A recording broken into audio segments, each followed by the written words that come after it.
Estamos de volta no Hora da Verdade, em Poços de Caldas. A gente tem, conta com uma das maiores redes de livrarias do Brasil, que é a Livraria Nobel, que fica ali na rua Rio de Janeiro, quase esquina com a rua Santa Catarina. Por lá, muitos títulos importantes. Falei aqui do livro Colapso, que acabei tendo acesso, acabei lendo, e a gente até discutiu um pouquinho aqui no intervalo, eu e o João Deon, que também tem o livro na sua residência, que é um livro importante para a gente refletir sobre o futuro de Poços. Por lá também você tem vários livros como esse aqui, o livro do Felipe Miranda, que é falando do fim do Brasil, a crise da economia, os bastidores da censura, a proteção de seu patrimônio. Também mais de 6 milhões de exemplares vendidos, um livro inteligente, o livro do A Garota Exemplar, um livro já aí best-seller, que você encontra por lá também na Livraria Nobel. E esse livro que ficou famoso lá atrás, na minha época de adolescência, eu, Cristiane F., na época drogada, prostituída, etc., é a história da Cristiane F., que deu a volta ao mundo, Milhões de pessoas cresceram com as suas confissões da adolescente alemã de 13 anos naquela época, e depois de 35 anos ela resolveu escrever esse livro que resgata muito da sua história. Por lá também o livro Veracidade, que eu vou estar presenteando aqui a ele que está nos dando o presente da sua presença, que é o João Deon. Eu vou estar presenteando o livro Veracidade, você encontra também lá na Livraria Nobel, ok? Por aqui, então, a gente conversando sobre o setor elétrico em Poços de Caldas, onde um diretor do Departamento Municipal de Eletricidade, da distribuição, DME Distribuição, e eu falei sobre a questão da multa superior a 400 milhões que foi aplicada e como é que ficou essa situação, realmente, dessa multa aplicada ao DME? Bom, tem que esclarecer aqui para o nosso telespectador e para você também que são 4 multas, que somadas devem dar aproximadamente esses 400 milhões. A primeira multa é que na época do laudo, da notificação, vamos dizer assim, da autuação, elas perfaziam um valor de 192 milhões. Essa nós contratamos uma sociedade de advogados para nos defender. Agora nós estávamos na última instância do processo administrativo, junto ao CARF, que é um Conselho de Recursos lá na Receita Federal, e conseguimos ganhar essa ação. Então ficamos livres de grande parte, 98,2% dessa multa nós ficamos livres dela. Então nós tivemos uma desoneração tributária aí em torno de 240 milhões. Bom, temos as outras 3 autuações que vamos ainda continuar brigando lá para ganhar. Ainda está no administrativo. Tá no administrativo. Nenhuma foi ainda ajuizada. Depois que é ajuizada, fica muito pior. Por isso que nós tivemos que entrar firmemente nesse processo. Então ainda tem uns 200 milhões ainda a ser discutido? Ainda temos em torno de 160 milhões ainda em discussão.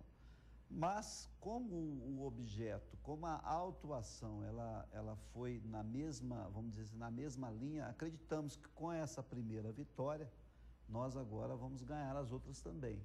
Porque qual foi o grande fato que propiciou essa vitória? Foi provar exatamente aquilo que a própria Constituição Federal diz, que como autarquia nós não éramos devedores de impostos federais. A Receita Federal teve um outro entendimento, notificou, autuou e quis cobrar essa dívida e tivemos que defender. Então, graças a Deus, ganhamos, estamos livres dessa grande... Isso seria um prejuízo enorme para o DME, inclusive inviabilizaria a nossa empresa como distribuidora de energia. Então, esse foi uma grande vitória aí para o povo de Poços de Caldas, ficar livre dessa autuação. Agora, uma das questões que envolve o consumidor, que eu acho uma medida bastante interessante, é esse projeto DME Online, onde o consumidor pode tirar a sua conta por ali, o recibo. Explica um pouco para a gente essa inovação aí feita por vocês, para dar acesso e talvez também para reduzir um pouco, talvez, o custo operacional, que é importante hoje no mundo aí da cibernético que a gente vive, Sem dúvida, nós temos que acompanhar a evolução dos tempos. Então, hoje a distribuidora ela tem uma automação grande dos seus processos internos e facilita a vida do consumidor quando ele precisa tirar uma segunda via, quando ele precisa verificar a sua situação de adimplência, quando ele quer fazer um chamado para verificar algum problema na sua rede de distribuição até a sua residência. Mas nós estamos ainda num processo ainda de construção maior do que isso. Nós estamos implantando uma parte do chamado Smart Grid. O que é o Smart Grid? Ele é um conjunto de ações que vai possibilitar, por exemplo, que a gente faça o corte e o religamento à distância. Ele vai permitir que nós tenhamos condições de, ao longo do tempo, acompanhar a situação da nossa rede de iluminação pública, ou seja, eu não preciso visualmente ficar acompanhando se o poste está ruim, se o cabo está ruim, se aquela luminária está precisando trocar. Ele vai nos dar um conjunto de informações que remotamente a gente possa fazer intervenções. Esse é um projeto grande, é um projeto que vai exigir um investimento vultuoso do DME, mas que também não tem volta. Temos que fazê-lo, porque senão nós vamos ficar aí fora do mercado, né? É como se você tivesse, então, mais ou menos isso, um controle visual à distância de tudo aquilo que acontece na rede de energia elétrica, distribuidora como todo, e inclusive por unidade consumidora. Por meio de geoprocessamento, você verifica se aquela unidade consumidora, naquele momento, ela está ok ou não está ok. Se for o caso, se tiver inadimplente, a gente faz o como corte se fosse um remotamente. GPS detectando. Isso, vai ser um processo de monitoramento aí, um Big Brother, vamos dizer assim, bem empresarial, vamos dizer assim, né? E de forma também a reduzir custo, porque isso implica em menos veículo andando e menos mão de obra especializada para ir cortar ou religar, mas isso diminui não implica, os riscos também. Desculpe, mas isso não vai implicar em desemprego ou não? Quer dizer, quando você reduz por um lado, como é que você vai fazer com essas pessoas que fazem esse tipo de trabalho no DME? Pois é, esse é o desafio do administrador, né? Nós não podemos, por exemplo, demitir, porque todos lá têm a estabilidade. Né? São concursados, então vamos ter que utilizar essa mão de obra para outros desafios que a gente tem. Por exemplo, nós precisamos trabalhar hoje com uma perspectiva de implantar uma telecom em Poços de Caldas. Nós temos, as grandes distribuidoras já têm essas empresas de telecom. O que essa empresa faria? Seria uma DME Telecom que estaria apta a disputar o mercado de internet, de TV a cabo, de transmissão de dados com os grandes players do mercado. Já que nós também competimos de igual a igual com o CEMIG, com o Electro, com o Eletropaulo, CPFL, vamos dizer assim, teríamos também condição de montar aqui, estamos trabalhando nisso, numa telecom, fornecer internet, TV a cabo de qualidade com custo menor. Obviamente, essa mão de obra poderia ser utilizada nisso aí. Agora, é um processo longo ainda, vamos ter que construir aos poucos, porque além de exigir investimentos vultuosos, ele também tem que ter capacitação de profissionais adequados para isso. Agora, recentemente também o DME inaugurou uma nova sede ali, muito bonita, por sinal. Fala um pouquinho sobre essa nova sede do DME. Bom, é um prédio de aproximadamente 5.500 metros quadrados, ele foi concebido no início dos anos 2000 e ao longo do tempo foi sendo projetado enfim, ali a ideia de se construir uma sede moderna. Nós vivemos aí muitos anos, parte grande dos nossos quase 60 anos de história, nós vamos fazer 60 anos no ano que vem, né? Vivemos lá naquele prédio da Rua Pernambuco, que era uma antiga distribuidora, né? Uma antiga subestação, vamos dizer assim. Ali tinha equipamentos dos anos 50, dos anos 60, que ficavam ali e distribuía a energia para a cidade. Depois ele foi reformado, adequado. Antiga Força e Luz, né? Antiga Companhia de Força e Luz. Exatamente. Você se lembra disso, eu não me lembro. Não, eu vi meu avô falava muito sobre isso, João. Na verdade, então, ali não estava nos atendendo mais. Então, hoje estamos num prédio moderno, novo, né? Ali vai concentrar grande parte da nossa equipe, né? Tínhamos muita gente espalhada pela cidade, em vários locais. E é um prédio que chama atenção pela sua arquitetura e também é um prédio moderno para atender o nosso consumidor. João, a gente fala assim, vamos sair um pouco de Poços de Caldas e falar sobre o setor elétrico no país. Muito se fala que o setor elétrico no país vive uma crise. Então, essa crise parece que vai se aproximando cada vez mais, fruto de... Eu escutei, inclusive, 3 razões para que isso acontecesse. Primeiro, a interferência política, não sei se é o tema, mas a gente pode comentar sobre isso. Segundo, a falta de investimentos no setor, não é? E terceiro, a falta de chuvas. Provavelmente, não sei se essas são as 3 principais razões. Como é que você, estando aí, participando do DNE, vendo, claro, hoje em dia com essa visão macro, porque tudo está tudo interligado. Como é que está essa questão da crise no setor elétrico nacional?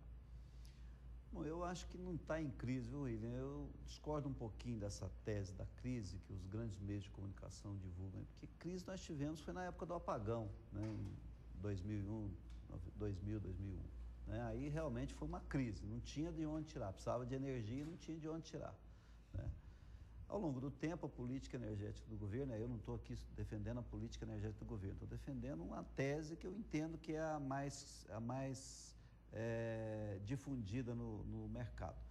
O que houve nesses últimos 2 anos, com a edição da medida provisória 579, que foi de 2012, depois ela foi transformada em lei, aprovada pelo Congresso, o que se pretendia com a medida provisória 579?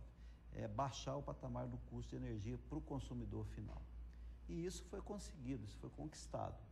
Em média, a nossa energia ficou 20% mais barata com a adoção da 579. O que a 579 fez? Ela fez um rearranjo de todo um processo que estava muito solto, vamos dizer assim, ele estava muito desorganizado. Então, ela veio reorganizar o setor e cobrou tanto do gerador de energia, seja ele público ou privado, quanto do distribuidor de energia, exigiu-se cada vez mais qualidade com custo menor. Eu acredito que a coincidência da falta de energia, acredito não, eu tenho certeza, pela falta de água, é que explodiu nessa chamada crise de hoje. Então, eu defendo que a palavra certa não é crise, a palavra certa é que o setor precisa agora de repensar, do ponto de vista de fonte de geração de energia e política de distribuição de energia, ganhos de produtividade. Né? Aí você vai falar, mas como é que nós vamos ter ganhos de produtividade sem água? Pois é, esse é o desafio. Ainda dependemos muito da energia hidráulica para poder entregar a energia que o Brasil consome. Quando você vai para a termoelétrica ela foi construída e concebida para funcionar nos períodos de entre-safra. Nós já temos aí termoelétricas funcionando praticamente há 2 anos sem parar. Né?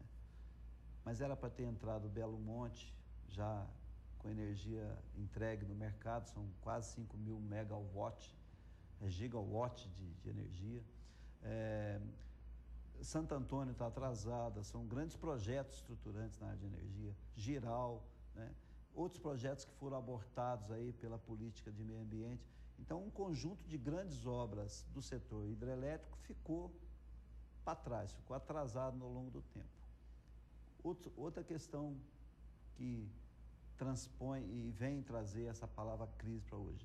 Nós temos vários projetos de geração de energia eólica que estão prontos, podem gerar, mas não tem linha de transmissão. Então, aí houve um descompasso de planejamento entre fazer-se um projeto de geração e linha de transmissão para chegar ao consumidor.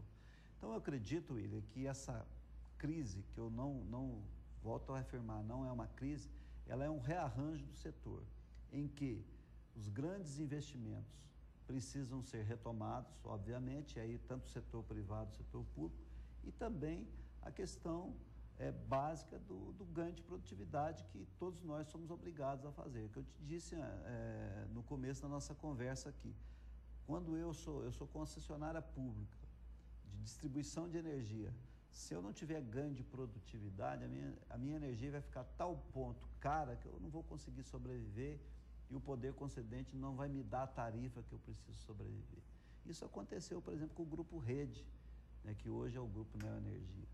Ele teve prejuízos fantásticos, teve que vender e desfazer daquela rede.